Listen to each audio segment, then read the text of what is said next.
шашылыш чыгып кетти. Анткени бир тууганына болгон сүйүүсү артып, ыйлап жибере жаздады. Анан ал ички бөлмөгө кирип, ошол жерде ыйлады. Анан бетин жууп кайра чыкты. Кайраттангандан кийин тамак тарткыла деди.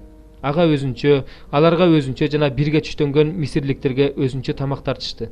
Анткени мисирликтер үчүн еврейлер менен бирге отуруп тамактануу жийиркеничтүү болчу. Аларды Жусуптун алдына улуулата отургузушту. Ошондо бул адамдар таң калып, бирин-бири карашты. Жусуптан аларга тамак тартылып жатты. Аларга караганда Бенжаминге 5 эсе көп тартылды. Алар Жусуп менен тойгончо ичип жешти. 44 бөлүм. Анан Жусуп үй башкаруучусуна мындай деп буйрук берди.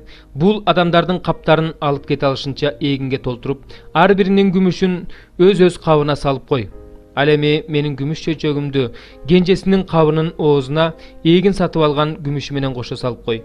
Үй башчысы Жусуптун айтканын айткандай кылды. Эртең менен жарык киргенде бул кишилер эшектери менен кое берилди. Алар шаардан узай электе Жусуп үй башкаруучуга мындай деди. Жөнө, бул адамдарды кууп жет. Кууп жеткениңде аларга эмне үчүн жакшылыкка жамандык менен жооп бердиңер? Бул мырзамдын аш иче турган чөйчөгү эмеспи? Ал бул чөйчөк менен бал ачат. Силер жаман иш кылдыңар де. Ал кууп жетип аларга ушул сөздөрдү айтты. Аларга мырзабыз эмне үчүн мындай сөздөрдү айтып жатат? Жок, кулдарың мындай иштерди кылбайт. Каптарыбыздын ооздорунан тапкан күмүштөрдү биз Канаан жеринен сага кайра алып келбедик беле? Эми кантип мырзаңдын үйүнөн күмүш алтын уурдамак элек? Сенин кулдарыңдын кимисинен табылса, ал өлүм жазасына тартылсын, жана биз мырзабызга кул бололу дешти. Ал жакшы болот. Силер кандай айтсаңар ошондой болсун. Чөйчөк кимден табылса, ал мага кул болуп калат. Ал эми силер айыптуу болбойсуңар деди.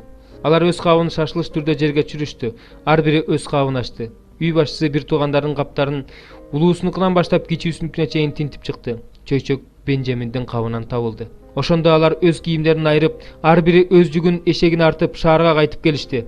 Анан жүйүт бир туугандар менен Жусуптун үйүнө келди. Ал үйүндө экен. Алар анын алдына келип жерге жыгылышты. Жусуп аларга: "Бул эмне кылганыңар? Силердин эмне кылганыңарды мендей адам сөзсүз билип коерун билген жок белеңер?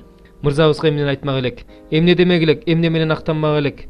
Кудай кулдарыңдын айыбын ачты. Эми биз да чөйчөктү алган адам да мырзабыздын кулу болобуз" деди жүйүт. Бирок Жусуп мындай деди: "Жок, мен мындай кылбайм. Кимдин колунан чөйчөк табылса, ошол мага кул болот. Ал эми силер атаңарга тынчтык менен бара бергиле."